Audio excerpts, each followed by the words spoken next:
All right, where are we off to, Dad? Well, we built a sugar shack for one of our customers. He's an awesome guy, and he's ordered a few buildings from us. But today he's having a sugar sap boil, so we're gonna take off to his place in parts unknown Ontario, and we're gonna go check out our sugar shack in action, turning some maple sap into maple syrup today. So we're gonna take a bit of a drive here, and once we get there, we'll take some more film of showing how this thing works. But there's a Highland Outbuilding there that was designed specifically as a sugar shack, and today is the first boil. Amazing. Can't wait. Okay, folks, well, we're back out at an off-grid property here. This is the solar shack that got built to house the batteries and the inverters for these big panels here. So this is all coming together really nicely. Projects like this take time and capital, of course, but that's quite a bit of solar. I'm guessing those are 350 watt panels. There's a few kilowatts there for sure. But if you'll remember, I had a video recently where we were bringing the sugar shack down here. And if you see over yonder, there's a bit of smoke coming out the top of this thing, which means that there's a sap boil going on. So I don't know, I think maybe we'll do a little snooping around later. I can see one of the lines coming down. I think the maple part of the forest is up further, but they do have elevation in their favor, so they can drip their lines all the way down to the sugar shack. And they got the fire going here today, so let's go and check this out. It's hard to believe we got that building over this bridge and through this little creek. The day we were here, it was so warm, a lot of the snow was melting. But Greg got her done. Bridge is still standing, which is awesome. And now we got a fire going here in the sugar shack. We got the sap master here. Oh, amazing. So now we have a boil going. It's just getting started. And this sap is gravity fed from the maple part of the forest all the way up. Chimney is put through the roof. That's perfect. A little bit of space around that collar makes sense, right? Like this is all pressure treated floor. A little bit of water is not going to hurt this thing. But this fire just got started, and we'll come back when we get a boil going here. So the boys are trying some tree blood straight from the forest.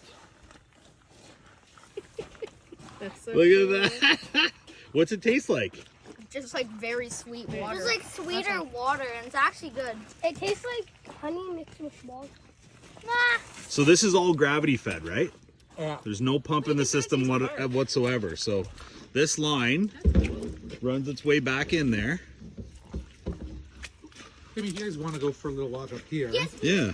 So we're going to rethink the plan here, because initially we thought we had enough room back here to use these pressure treated stands to put the ICB totes on. It turns out gravity's not helping us. So we're going to maybe rethink putting one of the totes up there that can be filled, that will in turn fill this one. But if I take you back inside here, I'll show you the plan.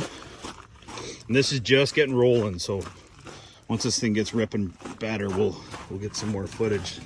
You can see the steam is just starting to come off of here. But what he's done here is he's got a 12-volt RV pump. So this line is plumbed right into the ICB tote. Small battery, that's all you need. Turn that thing on.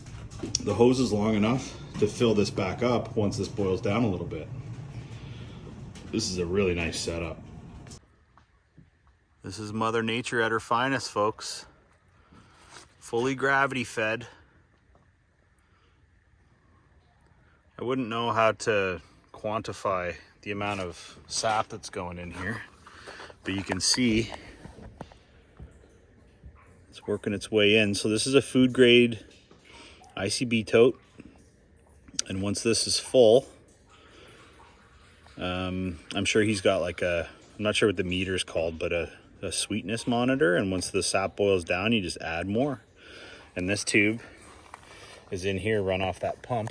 Just goes right through a hole in the wall, and then you can fill up the pan again. Simple and so awesome.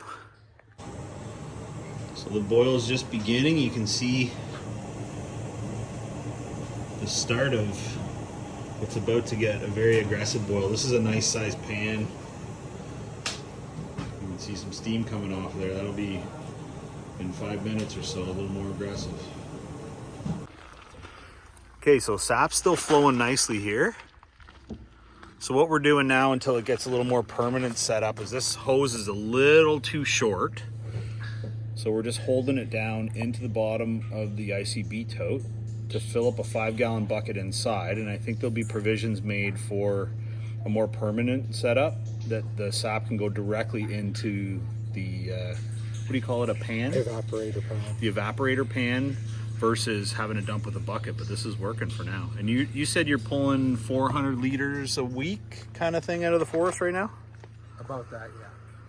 So apparently the more sun we get, the more the sap flows, which makes sense. We're not getting any sun. So on an overcast day, this is kind of the flow that we're getting. And you can see the bubbles coming through here. It's probably 100 mils a minute, something like that. Pretty cool. Well, the boil's rolling good now, folks.